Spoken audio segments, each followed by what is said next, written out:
there is a new diplomatic headache for the United States.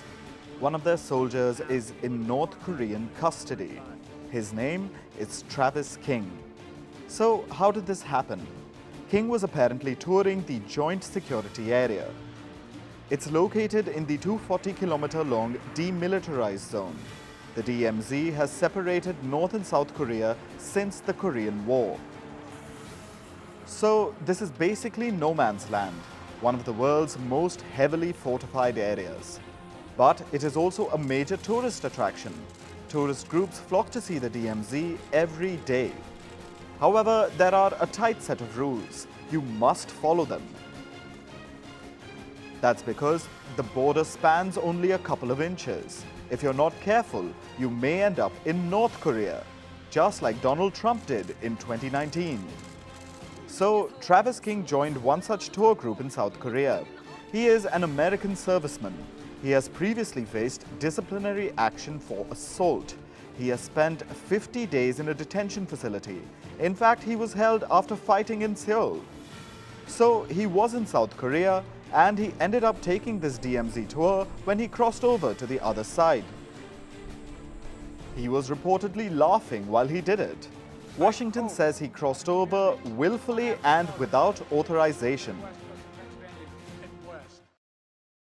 Yeah, what I can confirm, and I would say up front that we're very early in this event, and so there's a lot that we're still trying to learn. But what we do know is that one of our service members who was on a tour willfully and without authorization crossed the military demarcation line. We believe that he is in the BRK custody. Witnesses at the DMZ described it as a mad scramble.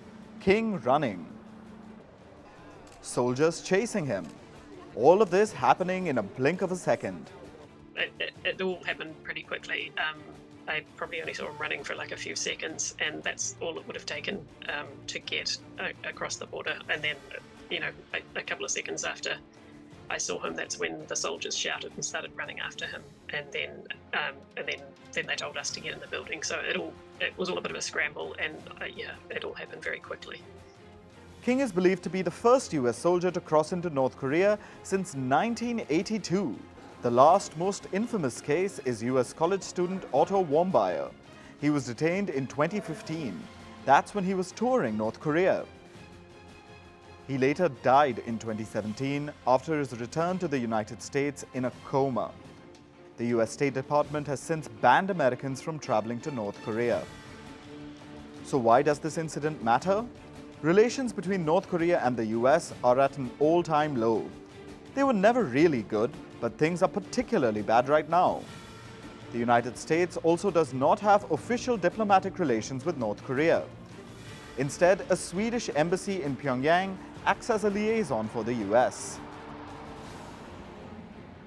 When Americans are in this kind of a situation, they have to approach the consulate to confirm their intentions. However, the Swedish embassy in Pyongyang that can conduct these tasks is temporarily closed due to COVID-19. So I believe the US government should find a new route and try to reach a consulate for him.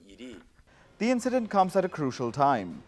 The first nuclear consultation group meeting between South Korea and the US was held. Meanwhile, a US nuclear submarine entered the port of Busan. So there's a lot of saber rattling. Tensions are rising in the region, and this is clearly a curveball for the United States. But the bigger question is, what happens to Travis King now? Well, he's in the hands of a kingdom that hates the United States. So, will they force him to reveal classified information? King was low-level military personnel. It's not certain how much information he had access to. But North Korea can use him for two purposes. One, as a bargaining chip. They could demand something for his return. The other thing they could do is use him for some propaganda. A US soldier defecting to North Korea. Sounds like a story Hollywood would fight to buy the rights for. But at this moment, nothing is clear.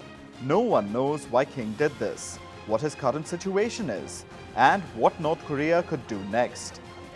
But one thing is certain, the Hermit Kingdom is unlikely to let this slide anytime soon.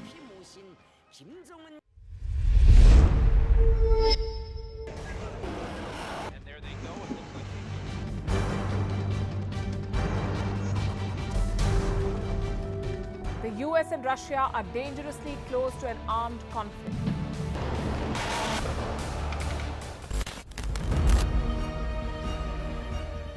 This year, 2023, New Delhi will be the capital of global diplomacy.